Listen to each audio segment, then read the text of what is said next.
Hello guys, how's it going? Mike coming back at you with another video on Foundations of Math 2.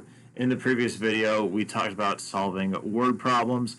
We talked about a general set of guidelines you can use to solve word problems to make those things a little bit nicer. In this video, we're going to begin a new chapter, and we're going to talk about things called sets. So in every part of life, we can take things and put them into groups or categories. We can say gather all lamps, say, and put them in one group, or we can put all convertible cars and put them in a group. But just with just about everything out there, we can put them in some kind of group. In mathematics, these groups that we put things into, these things are called sets. A set is a collection of objects. Keeping the definitions here very low-key, not too technical. We focus on sets that are well-defined. Now, what does this phrase well-defined mean?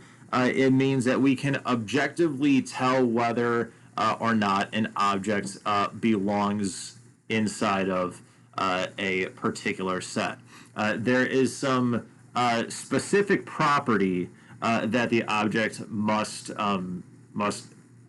objectively make true or not.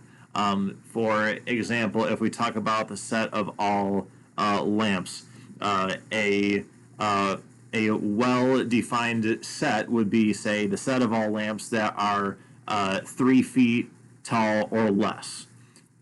You can easily measure the lamp, and its height is either 3 feet or less, or it's more than 3 feet. It's a concrete property that can objectively be determined to be true or false. If we try to talk about the set of all cars that look cool, well, that is kind of hard to do because a car looking cool is very subjective.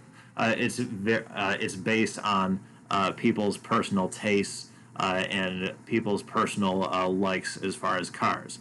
So we want a clear-cut, objective property that an object has to satisfy in order to belong in a particular set. If an object is in a set, then we say that an object is an element of that set. That is a phrase we'll see used a lot in this chapter and later on in mathematics if you go on to take higher level math courses. There are several ways that we can represent or write sets. The first method is by the roster method. And to do that, you simply write all the objects, whatever they are. They could be words, they could be symbols, they could be numbers, whatever.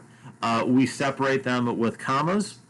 And then we take all those things, all those objects or elements of that set, and we put them between braces. You will hear me use the phrase squiggly brackets. So as a quick sample, if we wanted to write the days of the week that occur after Wednesday in a set, we would write, so we have our open squiggly bracket here, our open brace. We have our closed squiggly bracket or closed brace there. And then we see in the middle, we have, separated by commas, the days of the week that occur after Wednesday. There's Thursday, then Friday, and then Saturday. Sunday starts that new week. So this is just a very basic sample here. In that set, there was a finite number of things, and we can write every single one of them out. But what if there's not a finite number of things inside of our set? How do we sort of represent that set using the roster method when there is an infinite number of things that we could write in that set?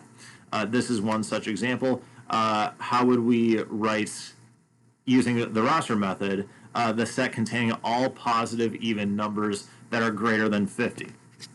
Well, when you have something like this, when there's not a finite number of things in your set, you just have to write the first few, say 4 or 5, and then you just put ... afterwards. So this is a write-o on my part.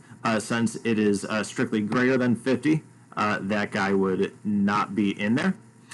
So we'd have 52, 54, 56, 58, 60, and then we have that ... just to show that we can see the pattern that is happening here, and we don't need to write out every single thing. So this right here, 52, 54, 56, ... so on and so forth. Another method that we can use to write sets is using the descriptive method, which is just simply a short verbal statement that will talk about what the set is. For example, one of the previous samples we just saw, we wrote out the days of the week that occur after Wednesday. We wrote it in that roster method, but the statement we saw earlier, where we said the days of the week that occur after Wednesday, that right there is the descriptive way of writing the set. How could we write the following set descriptively? It's the numbers 2, 4, 6, 8, 10, 12, and 14. So pretty straightforward. We see that we have all positive even numbers between and including 2 and 14. And there's many ways that you could say this. There's no one particular correct way. I said all even numbers between 1 and 15, and that's true. You could say all even numbers greater than 0 and less than 16. That's fine. There are a few different ways you can say these things.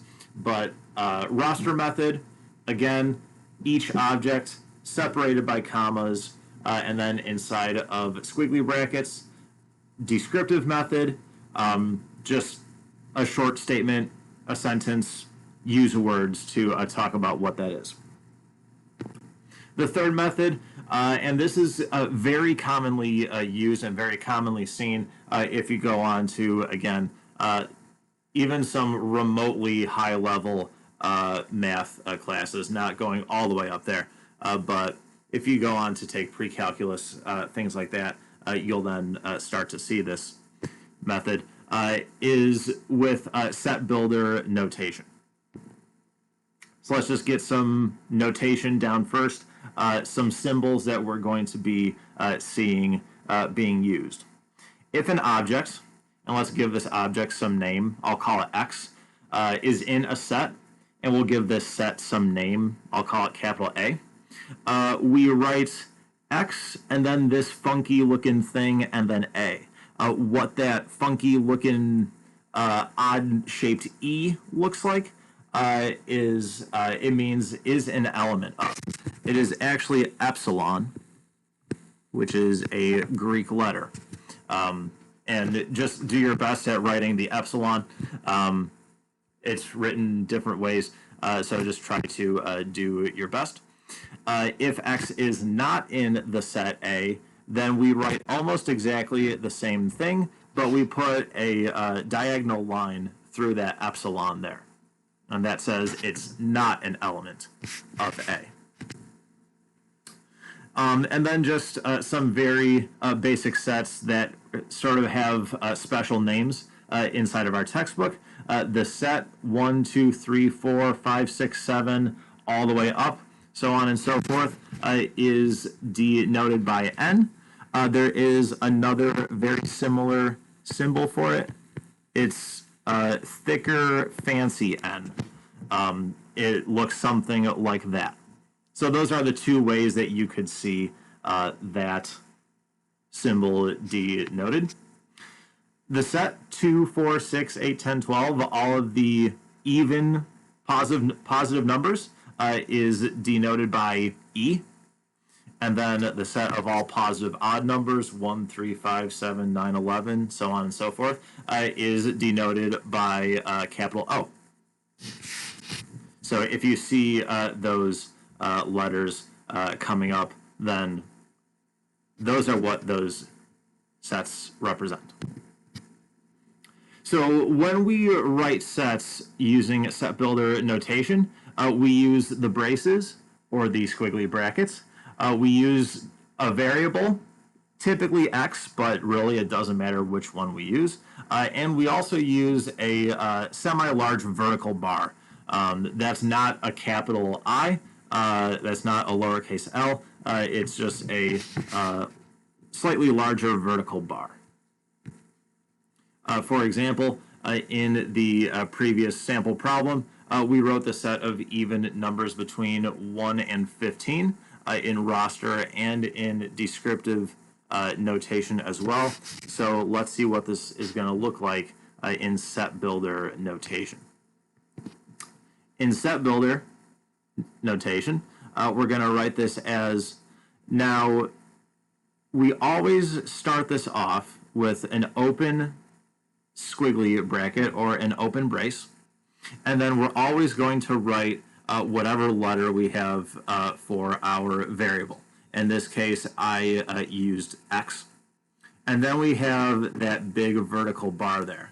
And what that vertical bar stands for is the phrase such that.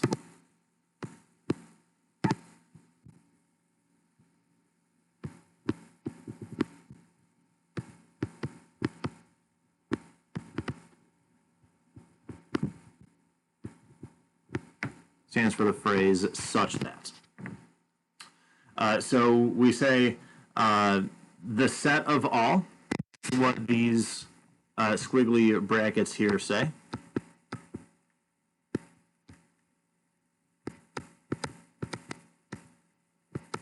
The set of all x such that x is an element of E. So the set of all positive even numbers, and x is less than 15. That this gives us all positive even numbers between 1 and 15. Again, that was 2, 4, 6, 8, 10, 12, and 14. Having these two properties hold at the same time talks about exactly those same numbers. How can we write the set of odd numbers greater than 100 using set builder notation? So try this one on your own. I'll give you a little hint. I'll get you started. As always, we're going to start off with that open squiggly bracket, that open brace, x, such that, and then we're going to have some property or properties, whatever, and then we close it up with the closed squiggly bracket or closed brace. So the question is, what are those properties there? What do we want to fill in for these blanks here? So pause the video right now, try to figure that out on your own. Once you think you have the answer, press play, and we'll see if you were correct.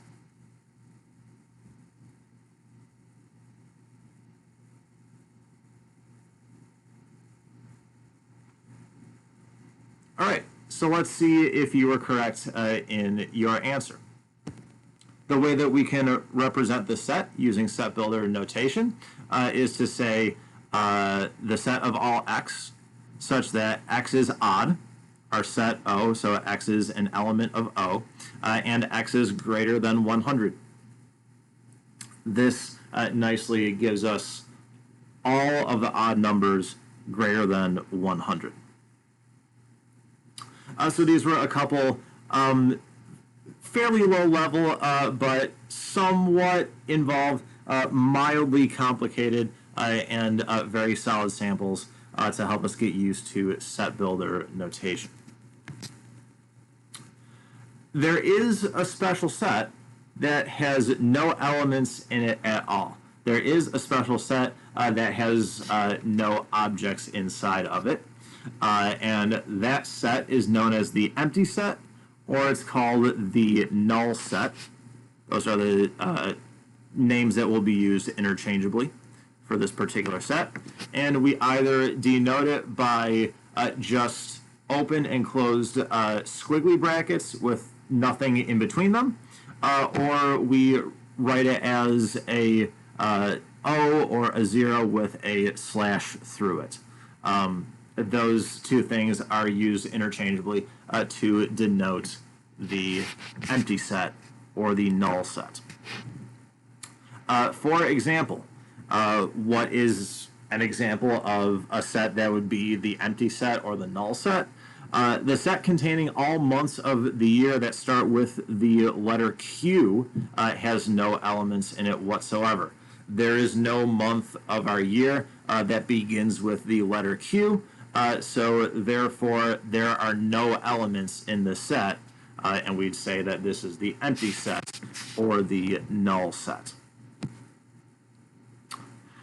In the world of sets, the number of elements in that set is a noteworthy property that we want to look at. If you go on to take higher level math courses, there can certainly be a non-finite number of elements inside of a set, but then there's different levels of non-finite numbers of elements in a set. It gets very complicated. It gets very hard to put into words. It causes people's brains to ache, myself included sometimes. So it can get very, very complicated, but don't worry, we're not going to get into that. We're just going to get ourselves introduced to the idea of the number of elements in a set and what does that mean.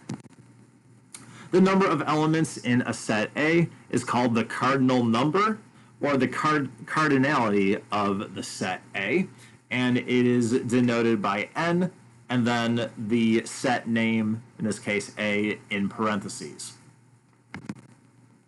For example, this set A that's given here, 1, 4, 6, 8, 11, 13, and 15, there are 7 elements in it. You can just count up each of the number of guys that are in between commas. So we say that the cardinal number, or the cardinality of A, or n of A, is equal to 7. If the cardinality of a set A is either a finite number or it's the empty set, then we say that A is a finite set. If the cardinality of A is not finite, then we say that A is an infinite set. For example, the problem we just saw here is an example of a finite set. The example that we saw just a little bit earlier, where we put the set of all odd numbers greater than 100 in set builder notation, this is an infinite set.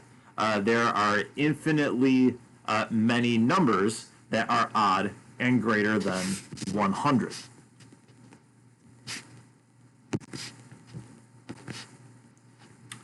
So again, definitions of finite and infinite set. The next two terms that we're going to see here are used interchangeably in just everyday conversation, but in mathematics, they have two very distinct meanings. So you do have to be very careful when you use these next two terms in the context of sets. Two sets A and B are equal if they have the same elements in them. Very important to note that the elements do not have to be written in the same order. As long as they're all there and they're all separated with commas, if we're using roster notation, then those sets are equal. For example, if I say the set A is 1, 2, 3, 4, 5, and then I have the set B here, which is 5, 1, 3, 2, and 4, then these two sets are equal. They have the same guys in them. They're not in the same order, but the order that we write elements in a set does not matter. So because these two sets have the same elements in them, these sets are equal. Now, a little bit different from two sets being equal, two sets A and B are equivalent if they have the same number of elements in them, or if they have the same cardinal number, or if they have the same cardinality. Again, sets are equal if they have the same elements in them. Sets are equivalent if they have the same number of elements inside of those guys. So this is an example of two sets being equivalent. 1, 2, 3, 4. 5, 6, 7, 8. These two sets, A and B here, are equivalent, but they're not equal. They're equivalent because they each have 1, 2, 3, 4 elements inside them. 1, 2, 3, 4. But they are not equal because they don't have the same elements in them. So, again, equivalent and equal used interchangeably in everyday conversation, but they do have distinct meanings in the world of mathematics. So do be careful when you use those words. Another phrase that may be new, two sets A and B have a one-to-one correspondence if each element in A can be paired with exactly one element in B and vice versa. So just a visual of what we're talking about here. A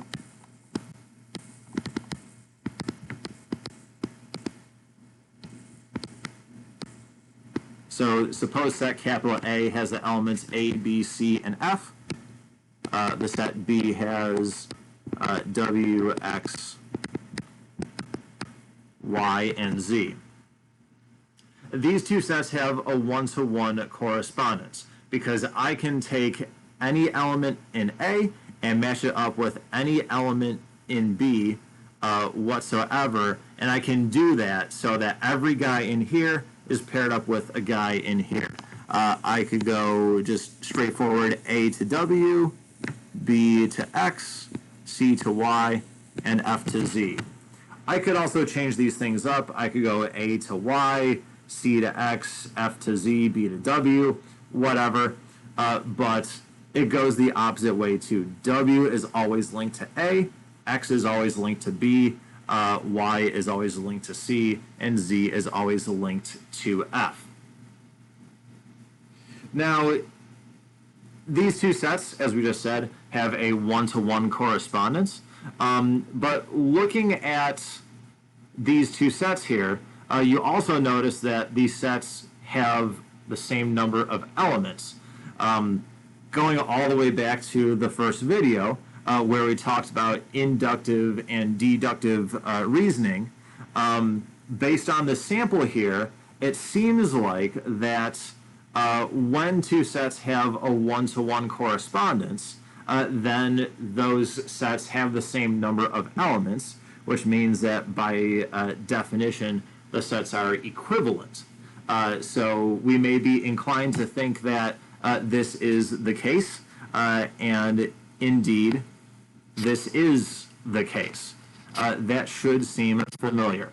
It is true that two sets are equivalent when they have a one-to-one correspondence. So if you know two sets are equivalent, they have a one-to-one correspondence. If you know, or if you're told that two sets have a one-to-one correspondence, then you know that those two sets are pardon me, step backward. You know that two sets are equivalent when they have a one-to-one correspondence. So if you're told two sets are equivalent, you know that they have a one-to-one correspondence. If you're told that two sets have a one-to-one correspondence, then you know that those two sets are equivalent. So this was just a little bit of an introduction into sets. What is the definition of a set? What does it mean for something to be in a set? How can we represent sets? And we talked about some special kinds of sets and some terminology. In the next video, we are going to get into some common relationships between two sets and how we represent those special relationships. If you have any questions or comments, please be sure to reach out to me, send me an email, drop a telegraph, send a Morse code signal, whatever you have to do. Otherwise, until the next video, take it easy.